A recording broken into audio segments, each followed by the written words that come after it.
Boa noite, gente. Bom, eu trabalhei 20 anos numa empresa privada, extremamente tradicional, e decidi largar tudo para empreender. Essa seria uma ótima história, mas não é a minha história. A minha história são 20 anos de vida. E há 3 anos atrás eu comecei uma trajetória empreendedora, e é delas que eu vim contar para vocês hoje. Bom, em 2014 eu me formei no ensino médio e não passei no vestibular. E decidi entrar no cursinho, aquela fase que todo jovem se amarra, que é muito massa, né? E eu tinha certeza que eu não queria passar mais do que 6 meses no cursinho. E aí eu colei com a galera de medicina, falei: oi, tudo bom? Meu nome é João, não quero medicina, mas vou colar com vocês. Porque eu tinha que passar. E deu certo. Depois de 6 meses, eu entrei na UNB para economia e com direito... spoiler. Com direito a cabelo raspado, elefantinho, muito trote. E assim que eu entrei na UNB, eu falei: bom, eu quero começar a ganhar alguma independência financeira, eu preciso começar a fazer alguma coisa, ajudar meus pais. Já dizia o filósofo Homer Simpson: cerveja não dá em pé de árvore. Agora vocês podem rir de novo.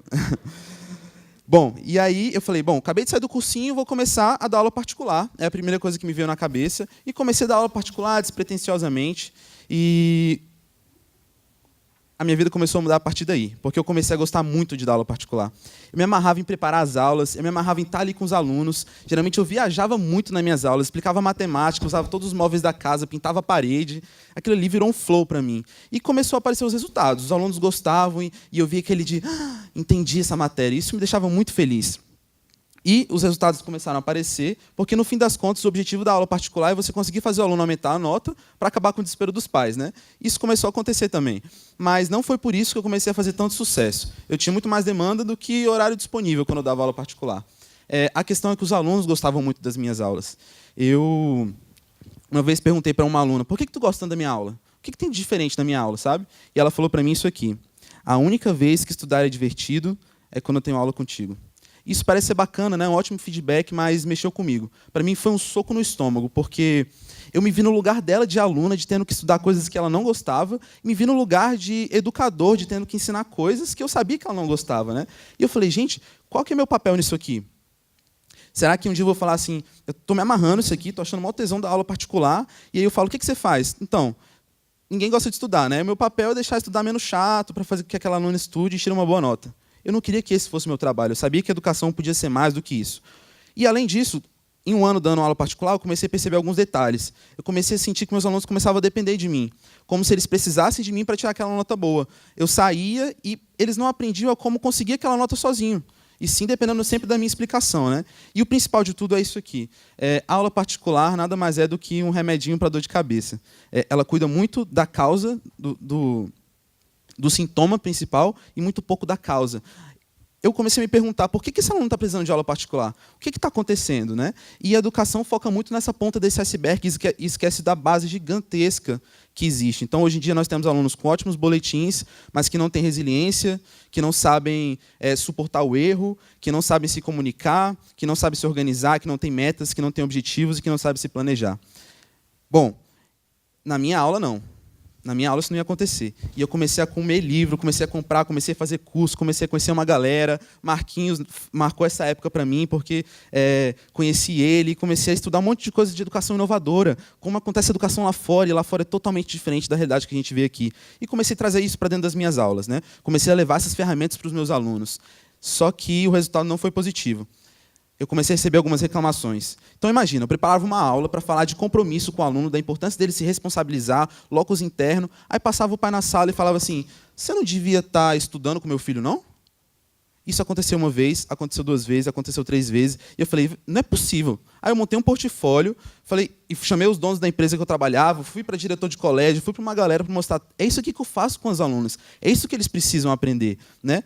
E aí eu comecei a ouvir um monte de: você não pode fazer isso, você é muito novo, isso não dá dinheiro, a gente tem muito aluno, não dá para olhar para cada um individualmente. E aí eu pensei: educação tem que ser mais do que isso. Educação não pode ser só isso. E de duas uma: ou naquele momento eu largava tudo e desistia, ou eu dominava o mundo. E falei: quer saber? Se ninguém está me apoiando, se ninguém está me ajudando, eu vou abrir minha própria empresa.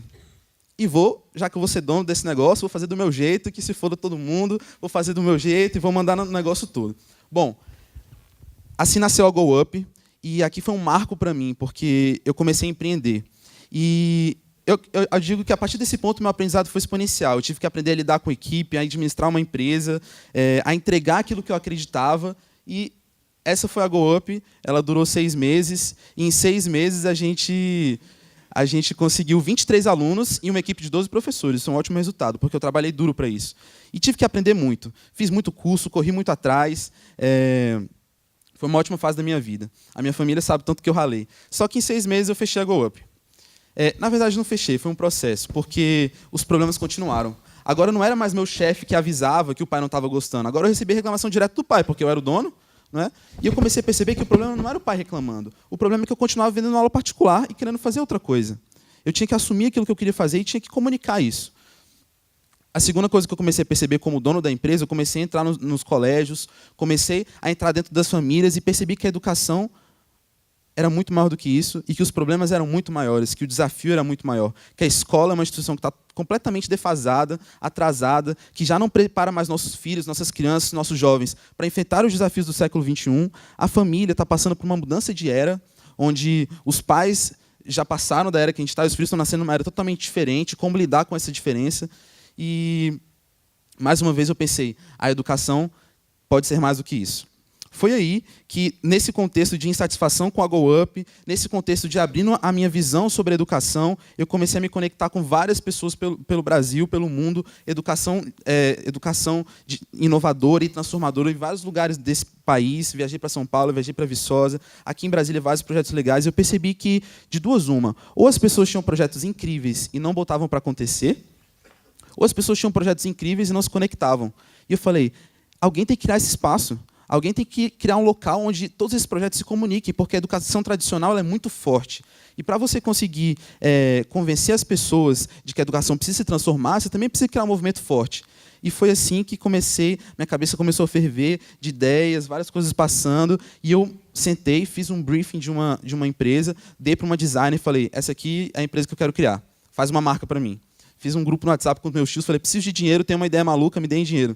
Consegui o dinheiro, paguei a designer, e assim nasceu a Canve, Iniciativas Criativas, um espaço de transformação da educação, onde a gente quer conectar ideias, projetos e sonhos que queiram inovar e transformar a educação. A gente tem várias iniciativas que exatamente querem preparar os jovens para que eles estejam preparados para enfrentar os seus desafios do século XXI, tanto pessoais quanto profissionais. Nós temos programas de mentoria que falam de autonomia e responsabilidade no processo de aprendizagem. A gente fez uma parceria com um projeto do Rio de Janeiro chamado Acredite, que trabalha criatividade e otimismo.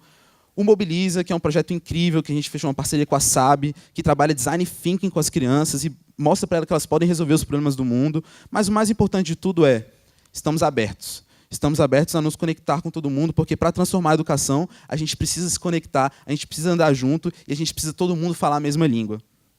Bom, e depois de 3 anos, aqui estou eu, muito orgulhoso, porque eu sei que eu trabalhei duro para conseguir um pouquinho de resultado que eu consegui até hoje, e sei que estou muito longe, muito longe, muito longe ainda de chegar onde eu quero chegar. E, para isso, eu preciso me conectar com pessoas. Tem 2 coisas que eu aprendi. Primeiro, questionem tudo que é do jeito que é. Se perguntem por que as coisas são do jeito que são, por que tem que ser assim, sabe? Por que não pode ser diferente? E segundo, se seu sonho for grande, muitas portas vão se fechar, portas se fecharam para mim diversas vezes, mas se seu sonho for grande, persista que você vai conseguir. Obrigado.